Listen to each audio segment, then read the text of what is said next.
যেমন বাংলাদেশে আজকে এই বর্তমান অন্তর্বর্তী সরকার কায়দাটা লাগাই দিয়েছে, এই দুশ্চরিত্র বিটাকে বাড়ি সুযোগ করে দিয়েছে, বিয়ে দুইটা তিনটে করবে, প্রথম স্ত্রীর অনুমতি লাগবে না। যে কথায় মানুষকে ভীতু তৈরি করে, বাঁচার স্বপ্ন দেখাতে পারে না, তাহা কোনোদিন শাস্ত্রীয় কথা হতে পারে না।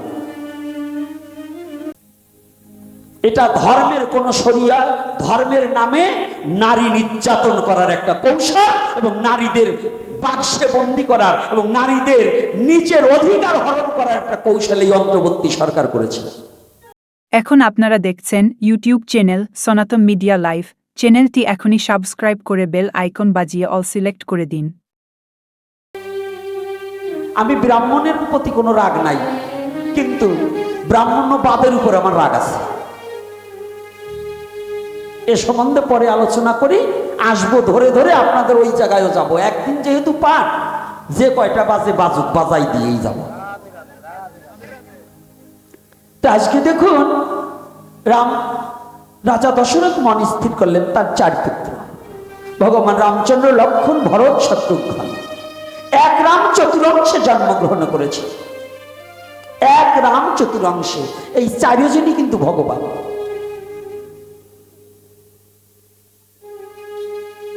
এই 4 জনই কি আমি বলছি না, রামায়ণ বলছি। এক রাম চতুরংশে জন্মগ্রহণ করেছে, কার ঘরে? দশরথের ঘরে। তবে রাম দশরথের কয়জন সন্তান? কয়জন? কি আপনারা কি জানেন কয়জন? মিথ্যা কথা, 5 জন। একটা কন্যা সন্তান আছে, একটা কন্যা আর 4টা পুত্র। নাকি পণ্ডিত মশাই একটু বইলেন মাঝে মাঝে? আজকে পণ্ডিত সামনাসামনি পড়ে গেছে, আজকে আর সান নাই। তাই দেখুন, একটা কন্যা, 4টি পুত্র। তৎকালীন সময় আমাদের সনাতনের মোতাবেকে পুত্রের কোনো প্রয়োজন হতো না, কিন্তু বংশ রক্ষা করার নিমিত্তে এবং যেন রাজ্যটাকে ধরে রাখার জন্য কন্যার দ্বারা রাজ্য পরিচালনা হতেন না, যেন পুত্র রাজ্য পরিচালনা করতে পারেন, এজন্য সমস্ত রাজা আর্য মহর্ষিরা তারা পুত্র কামনা করতেন। আমি দেখছি আমার অনেক মুসলমান বাবারাও আছে। এই মুসলমানদের মধ্যে একটা গজলে আছে, একটা পুত্র দে রে আল্লাহ, একটা পুত্র দে, কামাই খাবার স্বাদ নাই আমায় মাটি দেবে কে? কি বলেন? পুত্র কামনা করে না? আমরা সনাতনী যারা, সনাতন ধর্মে কিন্তু পুত্র আর কন্যা, পুত্রের চেয়েও কন্যাকে প্রাধান্য বেশি দেওয়া আছে। এইটাই সনাতনী জাতি অনেকে জানে না। 5টা মেয়ে হলেই মুখটা বেজার হয়ে যায়, আর ওই বউটাকে পিটাতে পিটাতে বাড়ি থেকে তাড়াতে চেষ্টা করে। ওই গদ্যপটা বুঝলো না, ওই মেয়েটা কি, যে মহিলাটাকে পিটাচ্ছি, ও কি বাচ্চাটা কি বাবার বাড়ির টানছে না আমার দ্বারা হয়েছে? তাহলে মায়ের আগে খাবে কে? কথা বলবেন কিন্তু। আমার প্রত্যেকটা কথা বাস্তববাদীর সাথে মিলতে হবে।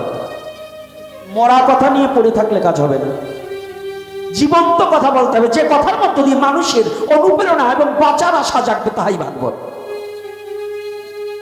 যে কথায় মানুষকে ভীতু তৈরি করে, বাঁচার স্বপ্ন দেখাতে পারে না, তাহা কোনোদিন শাস্ত্রীয় কথা হতে পারে না। শাস্ত্রে সবাই, ধর্মে সবাই বাঁচে পারে, সম্প্রদায়টা ধর্ম না রে। বাঁচতে হবে, বাড়তে হবে, এটাই হচ্ছে সনাতন ধর্ম। তাই পুরুষ শাসিত সমাজ নয়। যেমন বাংলাদেশে আজকে এই বর্তমান অন্তর্বর্তী সরকার কায়দাটা লাগাই দিয়েছে, এই দুশ্চরিত্র বিটাকে বাড়ি সুযোগ করে দিয়েছে, বিয়ে দুইটা তিনটে করবে, প্রথম স্ত্রীর অনুমতি লাগবে না। এই আইনটা যে পাশ করছে, ওই হারামজাদার বাবা কয়টা করছে আর ওই হারামজাদারা কয়টা করছে বিয়ে, এইটাকে দেখার দরকার। বলুন, ওরা কয়টা বিয়ে করছে? আর ওর মাইয়ে যেটা নেছে, তাই সেই বেটা যারা ওই মাইয়ে বিয়ে করছে, ওর বোন বিয়ে দিছে, ওই কয়টা যেন ডাবল 3 বিয়ে করে, তারপরে বুঝবে যন্ত্রণাটা কেমন। এটা ধর্মের কোন শরিয়া, ধর্মের নামে নারী নির্যাতন করার একটা কৌশল এবং নারীদের বাক্সে বন্দী করার এবং নারীদের নিজের অধিকার হরণ করার একটা কৌশল এই অন্তর্বর্তী সরকার করেছে। সমস্ত নারী জাতিকে তার শক্তিটাকে এবং অধিকারটাকে হরণ করার জন্য। আরে অ্যারেস্ট করবে নম্বর ভয় আছে। আমি সনাতনী, আমি মিথ্যা কথা বলবার আসিনি। আমার জন্ম মিথ্যাতে নয়, আমার জন্ম সনাতনী, সত্য বলার জন্য। যে প্রেসিডেন্ট আসুক, আমার সনাতনে জন্ম, আমি সত্য কথা বলে যাব, তাতে মৃত্যু হয়ে যাবে। এত ভয় কিসে? এত ভয় পাবে কেন? সনাতনী ভয় পেলে চলবে না। সনাতনী ভয় পাওয়া মানে কাপুরুষের তাও গ্রহণ করা। কাপুরুষের ঘরে আমার জন্ম নেই, আমি নপুংসক নয়, আমি অমৃতস্য পুত্রায়। অমৃতস্য পুত্রয়া, প্রতিটা জীব সেই সৃষ্টিকর্তার ধাম থেকে এসেছে, সৃষ্টিকর্তার ইচ্ছায় এসেছে। তবে তোমার যার যত দুর্বলতা আছে, যার যত পাপ কর্ম আছে, তার দুর্বলতা আছে। যার পাপ নাই সে কোনোদিন দুর্বলতা প্রকাশ করবে না। সে ধার্মিক হোক, সংসারী হোক, গায়রস্থ হোক, হিন্দু হোক, মুসলমান হোক, বৌদ্ধ হোক, খ্রিস্টান হোক, দুর্বলতা প্রকাশ করাই মানে তার নিশ্চয়ই কোনো জায়গায় কিছু ঘাপলা আছে। এত ভয় পাবা কেন? কোনো ভয় নেই, মা ভয়, কোনো ভয় নেই। সত্যের পথে চললে তাকে কেউ কোনোদিন নষ্ট করতে পারে না, পারে না, পারে না। কি বাবা পারে বলুন? সত্যকে আঁকড়ে ধরলে তাকে কেউ ধ্বংস করতে পারে? কোনোদিন পারবে না। এই ভাগবত আসরে কথা দিয়ে যাচ্ছি, হয়তো আমি একদিন থাকবো না, জেনে রাখবে সনাতনী জাতি। আমি হয়তো ভগবান আমাকে কখন কালে ডাকে নিয়ে যাবে, কিন্তু সত্যের পথে যে থাকবে তাকে ধ্বংস করার মতো শক্তি পৃথিবীতে কারণে কারণে তার অনিবার্য ধ্বংস হবে, হবে, হবে। দেখবেন, চোখের সামনে দেখবেন, যারা যত অন্যায়কারী তারা কোনোদিন পৃথিবীতে টিকে থাকতে পারে। জুলুমকারী কোনোদিন টিকে থাকতে পারেনি। পারছে বাবা? কোনোদিন পারেনি। তার ধ্বংস হতেই হবে।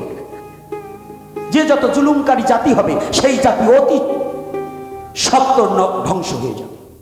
সে আপনি আমি হই, যদি গ্রাম প্রতিবেশী হয় সে তারও ধ্বংস হবে। আমার ভাই হলেও সে ধ্বংস হবে, আমি হলেও আমার ধ্বংস হতে হবে। এজন্য সত্যটাকে আঁকড়ে ধরতে হবে। আমি সনাতনী, সত্যের উপরে মৃত্যু হয়ে যাবে। বলো না গো রাধে রাধে। তথাপি সনাতনীকে সত্য ছাড়া মিথ্যা কোনো প্রচার করা যাবে। আজকে দেখুন, সনাতন ধর্মে নারী জাতিকে কতটা উচ্চ লেভেলে রেখেছে জানেন? আমি প্রায়টা এপিসোডেই বলি যে নারী জাতিকে দেবীর মর্যাদা দিয়েছে। তবে আমি সনাতনী জাতিকে বলছি, এই বাংলাদেশে যে আইন প্রচার করেছে, এই আইনটা সনাতনীর জন্য নয়। এই আইন মানবেন, কারণ একটা নারী জাতিকে স্বামী স্ত্রী উভয় যদি, সমস্ত মানব জাতির জন্য স্বামী স্ত্রী উভয় যদি সুশৃঙ্খলভাবে যদি নিজে সংসার বাঁধা যায়, তাহলে অযথা একটা ঝামেলা যারা এই মনোদ্বন্দ্ব করে কি লাভ হয়? তাহার কি হয় বাবা? কোনো লাভ আছে বলুন? কোনো লাভ নেই। তাহলে শান্তি যেখানে, ধর্ম সেখানে, আর ধর্ম যেখানে, শান্তি সেখানে। যেখানে হিংসা, যেখানে একজনের দুর্বল জায়গাকে আঘাত করা, সেটা কোনো ধর্ম হতে পারে না। আজকে এখানে তো আমার অনেক মুসলমান বাবা আছে, আমি জানি আমার অনেক মুসলমান। ওই যে আমার এক বাবা অলরেডি বসেই আছে, আরো অনেক বাবার আমার এই ডাইন পাশেও আছে। অনেক আমার এপিসোডে এবং আমার প্রোগ্রামে অনেক 200 মুসলমান বাবারা থাকে। আজ পর্যন্ত কোনো মুসলমান বাবা বলতে পারেনি যে গোপীনাথ কোনো অন্য ধর্মের নিন্দা করেছে। আমি করি, প্রয়োজন কি? তাহলে আজকে যে কথাটা বলছি, দেখুন, ভগবান রামচন্দ্রের পিতার কয়জন স্ত্রী? 3 জন না? বাবা, চমৎকার। আজকে সবার চেয়ে বড় হচ্ছে ভগবান রামচন্দ্র। ভগবান রামচন্দ্র যখন পৃথিবীতে এসেছেন, রাজা দশরথ সর্বপ্রথম ভগবান রামচন্দ্রের বদনখানা দর্শন করেছে। বাৎসল্য প্রেমে ভগবানকে কোলে পেয়ে রাজা দশরথ পৃথিবীর উনি যে ভগবান সমস্ত কিছু ভুলে গিয়েছে। দেখবেন প্রতিটা মা বাবার প্রথম কলজুরে মেয়ে সন্তানই আসুক আর পুত্র সন্তানই আসুক, ওর প্রতি যে ভালোবাসাটা, এই ভালোবাসা কাউকে বলে বোঝানো যায় না। যায় বাবা, প্রথম যে পৃথিবীতে আমাকে বাবা বলে ডাকলো, তার ভালোবাসার সাথে কি তুলনা হয়? কোনো তুলনা হয়। আজকে রাজা দশরথ মন স্থির করলেন, আমার বয়স হয়ে গেছে, তাহলে এই রাজ্য কার্যটা, রাজ্যভারটা কার উপর বহন করাতে হবে, কাকে দেব? মন স্থির করলেন,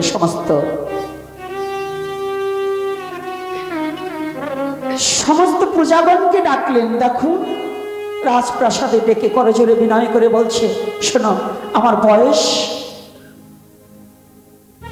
হয়ে গেছে, আর আমি এখন পারছি না। তবে হে প্রজাগণ, আমার একটা নিবেদন, আমি আপনাদের সম্মুখে আমার রামচন্দ্রকে আমি রাজা করে অযোধ্যা নগর থেকে বিদায় নিতে চাই। সমস্ত প্রজাদের বদনে হাসি ফুটে উঠল। মহারাজ, আমরা বহুদিন হইতে মনে চিন্তা করেছিলাম যে আপনার জ্যেষ্ঠ পুত্র রামচন্দ্র যদি রাজ সিংহাসনে বসে, তার যে ন্যায় পরায়ণতা, তার যে সত্যনিষ্ঠা, এই সত্যনিষ্ঠার মধ্য দিয়ে আমরা অতীব সুখে জীবন যাপন করতে পারব।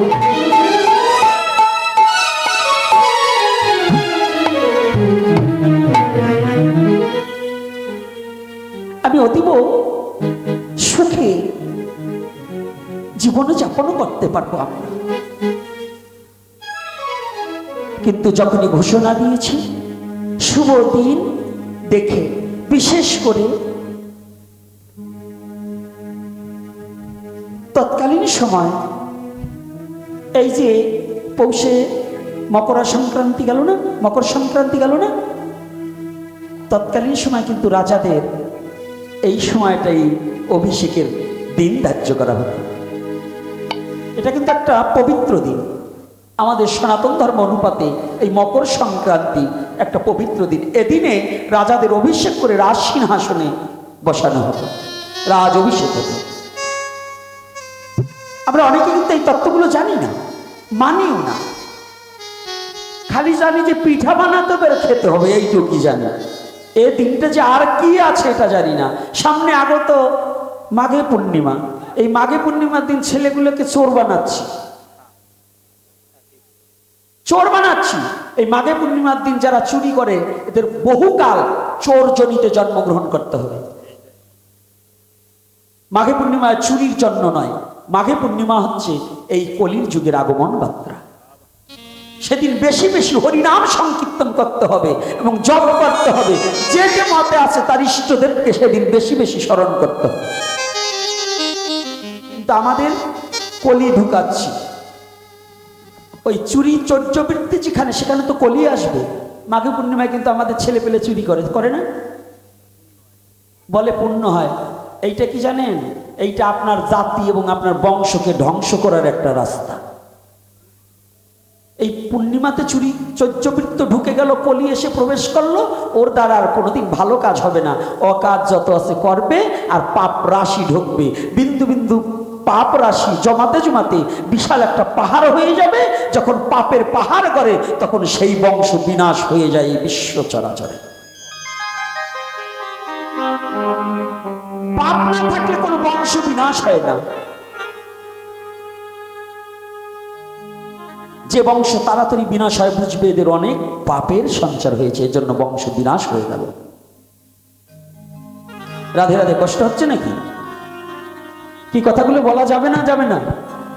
এ কথাগুলো বলা যাবে তো বাবা? আবার অনেকে আছে ওখানে ভাগবত পাঠ হয়েছে, আমি মতুয়া মানুষ যাবো কেন? সারা জীবন ঠাকুরে ডাকলাম, লীলামৃত পাঠ করলাম, ওই থেকে আবারও নতুন একটা পাতায় নইছে, গোপীনাথ ট্রেনে ভাগবত শুরু করছে, ওনে যাবো কেন? বুঝবেন, ওইটাই হলো শয়তান, ওইটাই হচ্ছে ধর্মের শয়তান। অর্থাৎ যারা ধর্মে ধর্মে বিভেদ ঘটাতে চায়, ওইটা হচ্ছে সবচেয়ে বড় ভণ্ড। কি বলুন? সে বৈষ্ণব হোক, মতুয়া হোক, শৈব হোক শাক্ত হোক, যে ধর্মে মানুষে মানুষে বিভেদ ঘটাতে চায় ওর সে ভণ্ড আর পৃথিবীতে নাই। সে মালা তিলক আসলা জোলা চুলদারি গামছা পরা যে জাতের হোক, আমি ওটা মানি না, ওইটাই শয়তান।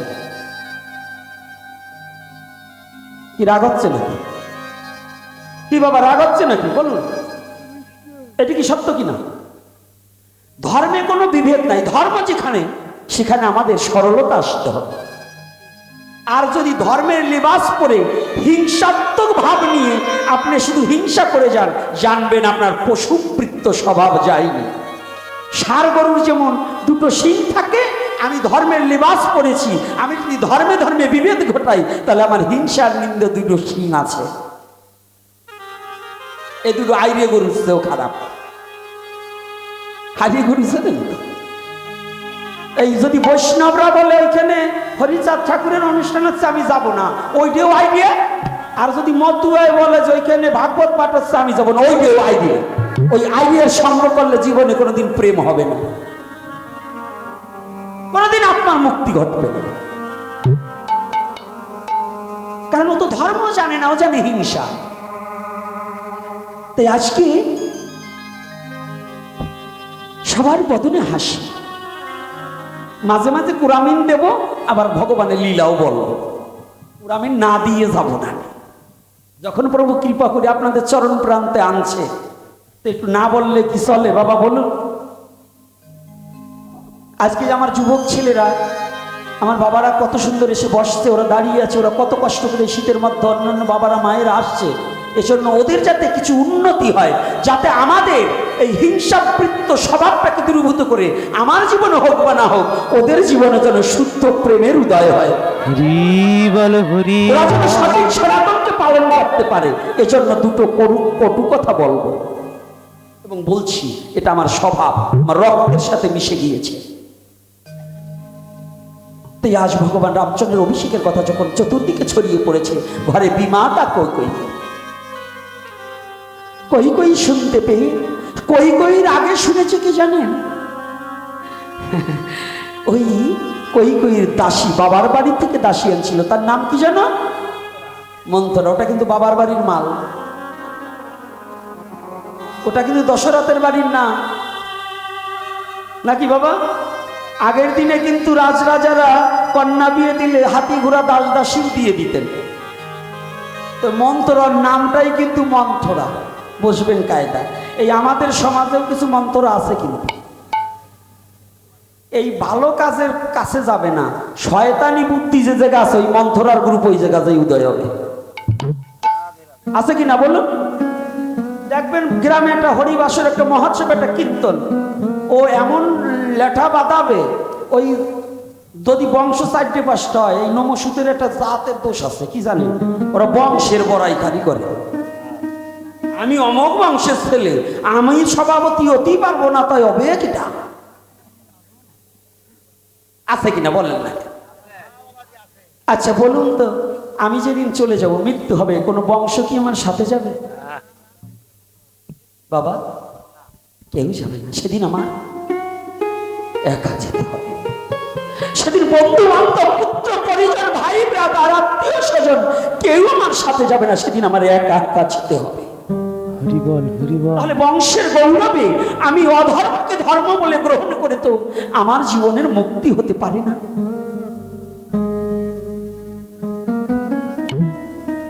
এই মন্ত্ররা যদি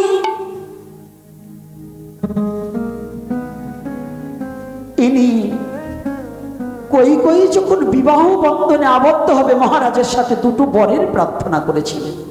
এই মন্ত্ররা সেদিন গিয়ে কই কই কি বলেছিল, এই মন্ত্ররা কই কই আজকে বর দুটো নিবি না, তোর সময় বিশেষ চেয়ে নিবি। জানেন, প্রতিটা পরিবারের প্রতিটা মানুষ সৎ হতে চায়, কিন্তু অসৎ হয় কখন জানেন? একা একা কেউ কোনোদিন অসৎ হতে পারে না।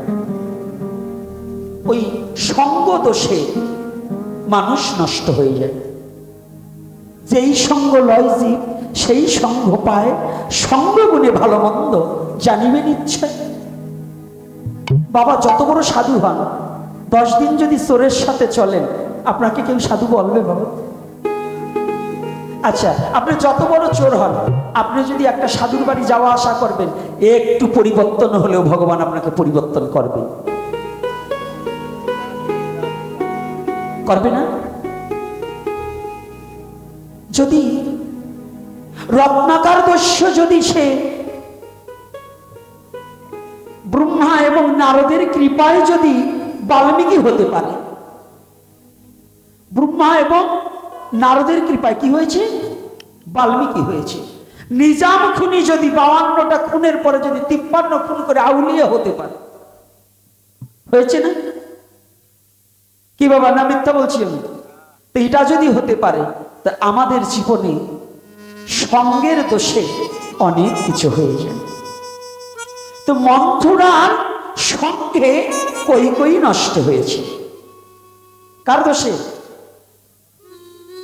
এজন্য চরণে হাত রেখে বলছি, ভাইয়ে ভাইয়ে যদি একটু ভাগাভাগি বাদে, আপনার দু ভাই বসে, আরে যদি এক হাত জমি ভাই খায়, খাবে তো ভাই, অন্য কেউ তো খাবে না, ওটাকে নিজেরা দুজন সামাল দিয়ে নিবেন। অন্য গ্রামের মাতবারে ডেকে এনে দু ভাইয়ের মধ্যে দ্বন্দ্ব বিভেদ বাঁধাবেন না। যখনই অন্য কাউকে ঢুকাবেন, তখন জানবেন আপনার সর্বনাশ ঘটবে, নয় ভাইয়ের সর্বনাশ ঘটবে, দুটোর একটা সর্বনাশ ঘটবে। আমি বলছি না, এই রামায়ণ থেকে শিক্ষা নিয়ে। রামায়ণ কি?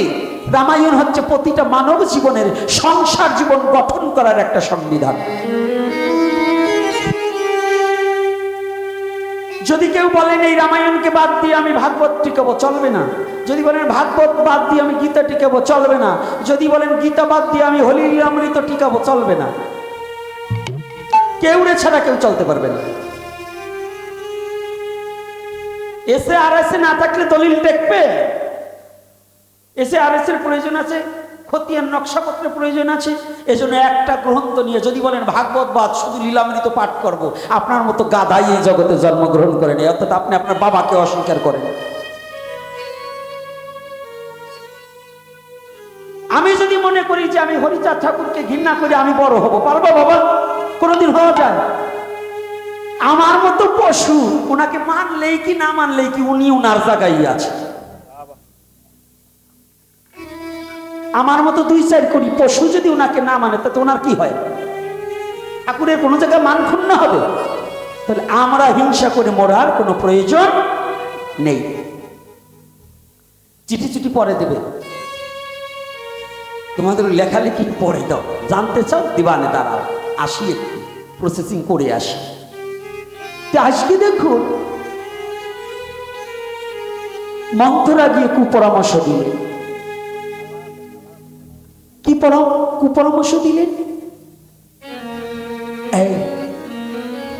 কই আরে আজকে শুভ দিন এসেছে, যদি তুই জানিস না আজকে যদি রাম রাজা হয়, তাহলে কৌশল্যা হবে রাজমাতা, তোর আর রাজমাতা হওয়া হবে না, তোর সারা জীবন ওই কৌশল্যার দাসত্ব করে যেতে হবে। তুই একটা কাজ করবি কি, তোর না বিবাহের সময় 2টো বর পাওনা ছিল, আজকে চেয়ে নে। আজকে চেয়ে নেবো কেন দিদি? কিভাবে? বলছে মহারাজ রাজপ্রাসাদে রাজ সিংহাসনে বসে রাজকার্য পরিচালনা করছে, ওখানে গিয়ে মহারাজার কাছে বর 2টো চেয়ে নে। প্রথম বরে ভরত রাজা হবে, দ্বিতীয় বরে রামচন্দ্র 14 বছরের জন্য বনবাস হয়ে যাবে। 3টি বস্তু মানুষকে ধ্বংস করে, লোভ, হিংসা ও অহংকার। যখন কুপরামর্শে কৈকেয়ীর মধ্যে জাগলো যে রামকে বনবাসে দেওয়ার কথা, কৈকেয়ী জানে না রামচন্দ্রকে।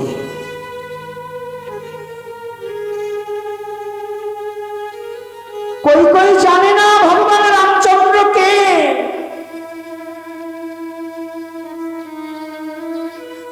রাজা দশরথ বসে আছে, রাজ সিংহাসনে পড়ে রাজকার্য পরিচালনা করছে। ইতিমধ্যে কৈকেয়ী চিৎকার করছে, মহারাজ মহারাজ। বুঝলেন? দেখবেন এই জগতের মাঝে শয়তান যেগুলো, ওরা কিন্তু নাকা কান্না বেশি কান্দে। দেখবেন এমন কিছু লোক আছে, মনে কথা বললে কান্না করে দেয়, কিচ্ছু বোঝে না, কিন্তু এ বাড়ির কথা এ বাড়ি, এ ঘরের কথা ও ঘরে, সমাজের শয়তানি যা আছে ওরাই করে। আর অভিনয়ে যে কান্নায় এত পাকা। কি মা আছে না মা? আপনাদের এইখানে নাই তাই তো? হ্যাঁ, এই জায়গাও আছে?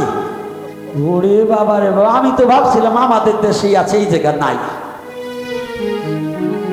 আমার মারা বলে এই জায়গাও আছে। এইবার দেখুন, যখন ওরকম পড়ছে, মহারাজ রাজ সিংহাসনের থেকে দাঁড়িয়েছে। রানী, কি কেন এ অসময়ে কেন?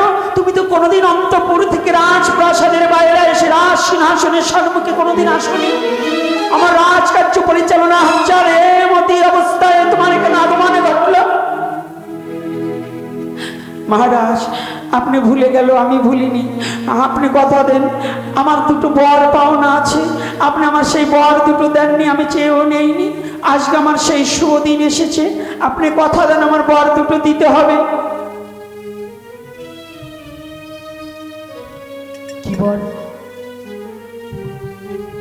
কি বল?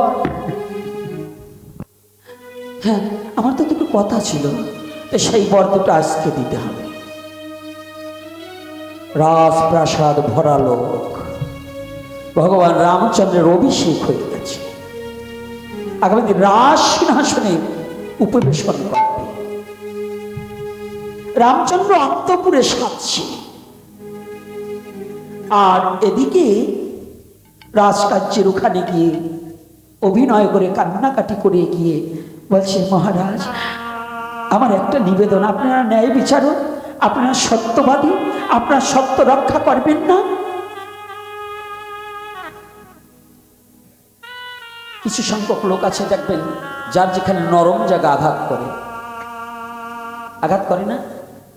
এই যে হিন্দু মায়েরা ভালো করে জানবেন, সামনে এই যে ইলেকশন এসে গেছে না, একটা সিঁদুরের কৌটা, একখান শাড়ি, আর ওই শাড়ির ভিতর 500 টাকা নিয়ে এসে উপরে সিঁদুরের কৌটার শাড়ি দিবে, দাম করছে, ওটির ভিতর 500 টাকা বুঝে দিয়ে হিন্দু মায়েদের বলে, কত ভালোবাসি, অমুক মার্কায় একটা ভোট দিও। আপনার বিবেচনা করতে হবে, ওই শাঁখা সিঁদুর নয়, ভোট হচ্ছে পবিত্র জিনিস।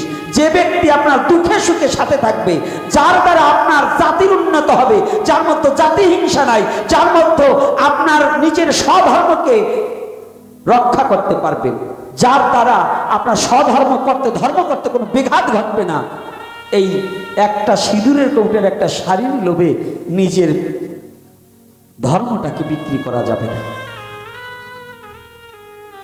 কথাটা বোঝা গেছে কি? আমার কথাটাই কথা বলছি কেন? যা দেখছি তাই বলছি। মাস্টার মশাই, এগুলো চলছে কিনা? এগুলো হয় না বাবা।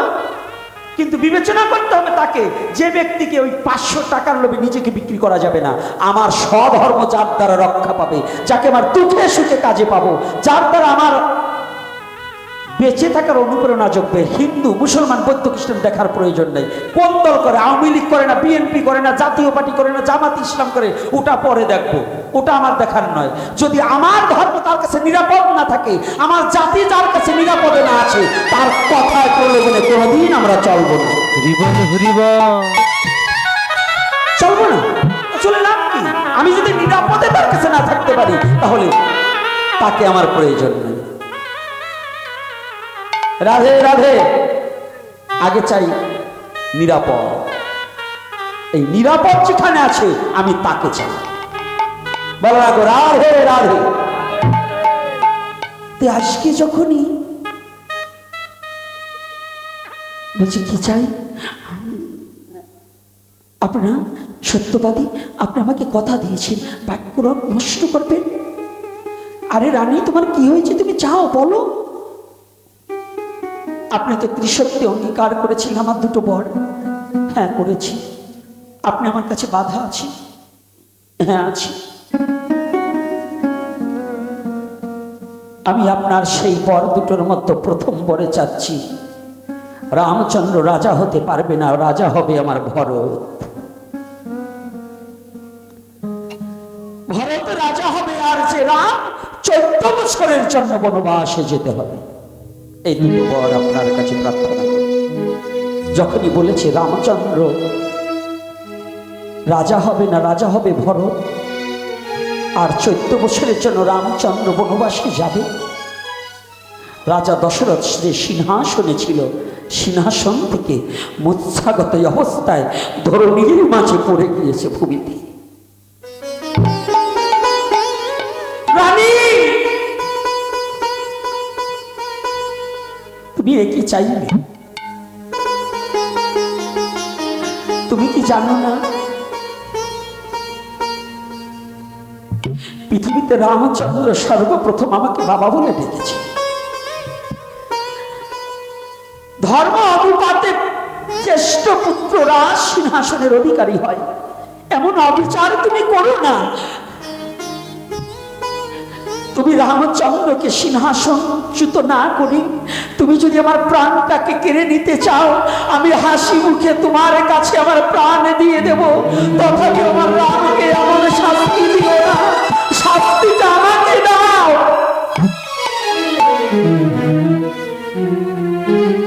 জানি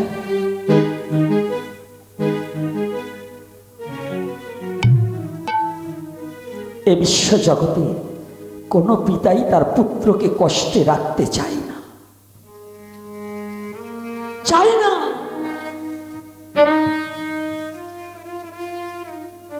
কিন্তু জানেন, চোরে না শুনে কবু ধর্মেরও কাহিনী। লোভী ব্যক্তি কখনো পরের কাতরতা দেখে না, দস্যু কখনো মানবতা মানে না। দস্যু যদি মানবতা মানত তাহলে সমাজের অবস্থা এরকম হতো না। দস্যু প্রকৃতির লোক কখনো মানবতা কি জিনিস তা বোঝে না, আর চোরে কখনো ধর্মাধর্ম জ্ঞান করে না। চরিত্রহীনা মানুষ কখনো সম্পর্ক বিচার করে না। সমাজের কিছু দুশ্চরিত্র ব্যক্তি আছে, কে কাকি, কে জেঠি, কে মাসিতো বোন, কে পিসাতো বোন, কাকাতো বোন, এগুলো মানে না। কারণ দুশ্চরিত্র ব্যক্তির কখনো সম্পর্ক বিচার হয় না। আমার কথাগুলো একটু ভালো করে বুঝে নেবেন, জেনে নেবেন এ কথাগুলো কেন প্রয়োজন। সমাজ যে অধঃপতন হচ্ছে, এ কথাগুলোর প্রয়োজন আছে কিনা? আছে না বাবা? এই সমাজের অধঃপতন হয়েছে কিনা? আগে এই সনাতন ধর্মের মধ্যে যে নিষ্ঠা নিয়ম ছিল, এখন এই সনাতন ধর্মে নারী কসাই হচ্ছে, নারী জাতি কসাই হচ্ছে, মাংসের দোকান দিচ্ছে। কোথায় ধর্মটাকে নিয়ে এসেছে? যে নারী মায়া মমতায় ভরাপুর হৃদয়ে থাকবে, যে নারীর হৃদয়ে মাঝে একমাত্র দয়া ভিন্ন কোনো কিছু থাকে না, আর সেই নারী অস্ত্র হাতে নিয়ে পশু হত্যা করছে। অথচ ভগবানের চরণে ওই হাত দিয়ে দুটো তুলসী দেয় না। চলছে না বাবা? এরকম চলছে কিনা?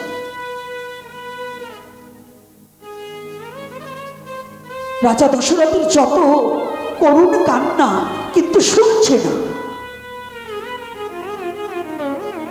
না না, আমার তো বর প্রাপ্তি, আমার বর দিতেই হবে। বলুন, পিতা কি কখনো থাকতে পারে?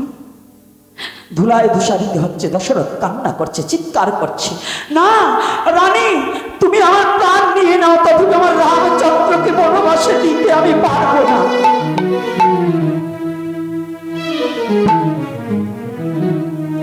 একটু খালি উপলব্ধি করো, নাই যে যুবক ছেলেরা, বাবারা, একটু উপলব্ধি করো আজকের এই কথাটা।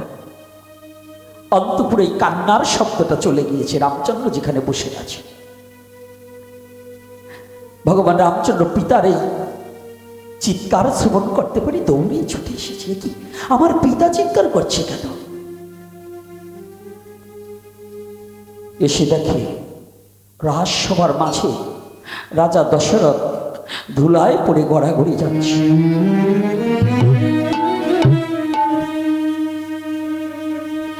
রামচন্দ্র ছুটে এসে বাবাকে তুলে ধরেছে। কি বাবা, একই তোমার চোখে জল কেন বাবা? তুমি কাঁদছো?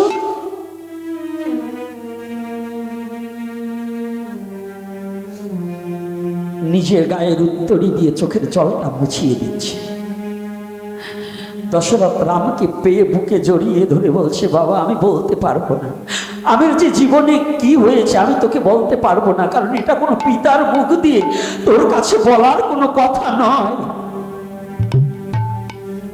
আমি আত্মঘাতী, আমি জেনে শুনে বিষ পান করেছি।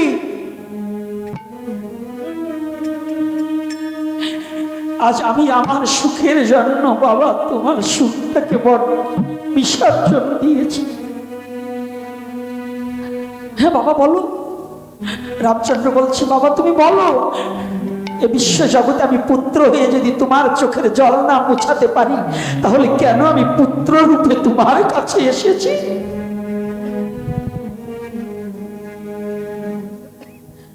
আমি যদি তোমার চোখের জলটাই না মোছাতে পারি, তাহলে কেন আমি পুত্র রূপে তোমার ঘরে জন্মগ্রহণ করেছি? তুমি কি জানো না, পুত্র হলে দুঃখ যায়, শাস্ত্রের লিখন।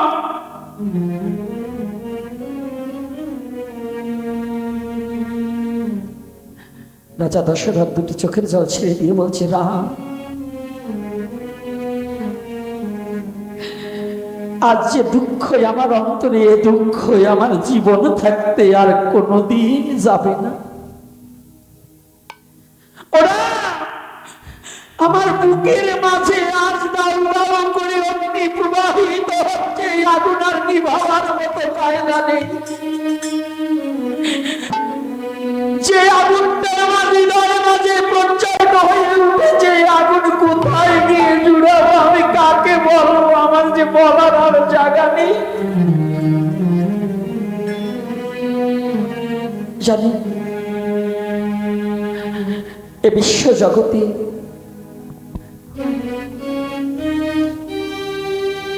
প্রতিটা পিতামাতা জীবিত থাকতে সন্তানের যদি দুঃখ হয়, ওই সন্তানের চেয়ে শত দুঃখই পিতামাতার হয়। প্রাকৃতিক জগতে যদি কোনো পিতামাতা জীবিত থাকতে পুত্র চলে যায় কিংবা হারিয়ে যায় কিংবা মারা যায়, পৃথিবীতে সবচেয়ে বড় দুঃখ, বড় যন্ত্রণা, বড় বোঝা পিতার কাঁধে পুত্রের লাশ।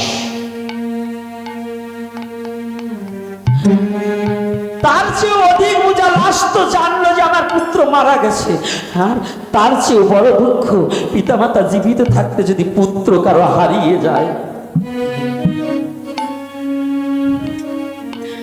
বনবাসে যাওয়ার পুত্র হারিয়ে যাওয়া তো সমান, বাঘে খাবে না শ্রীগালে খাবে, জানা তো নেই।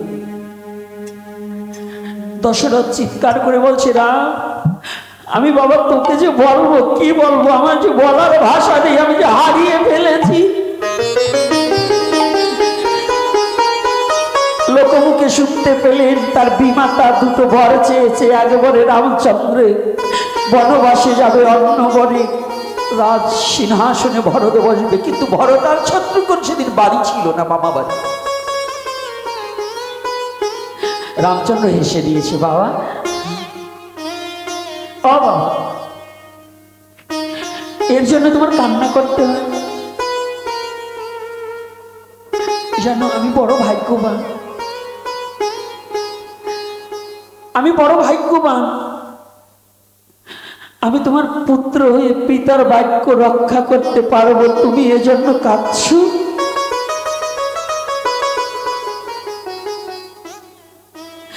পুত্র হয়ে জন্মগ্রহণ করে যদি পিতার বাক্য রক্ষা না করা যায়, পিতার মর্যাদা যদি রক্ষা না করা যায়, তাহলে কেমন পুত্র সে? বলো বাবা, আমার তো পরম ভাগ্য যে আমি তোমার বাক্য রক্ষা করতে পেরেছি। তুমি কেঁদো না, আমি এই রাজ সিংহাসন চাই না, আমার পিতার মুখে একটু হাসি ফুটাবার জন্য পৃথিবীর সমস্ত কিছু আমি ত্যাগ করে দিতে পারি।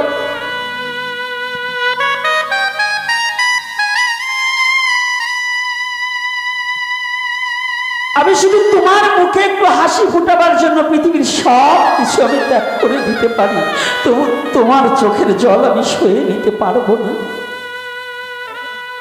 দেখেছেন রামায়ণের কথাটা একটু উপলব্ধি করুন তো।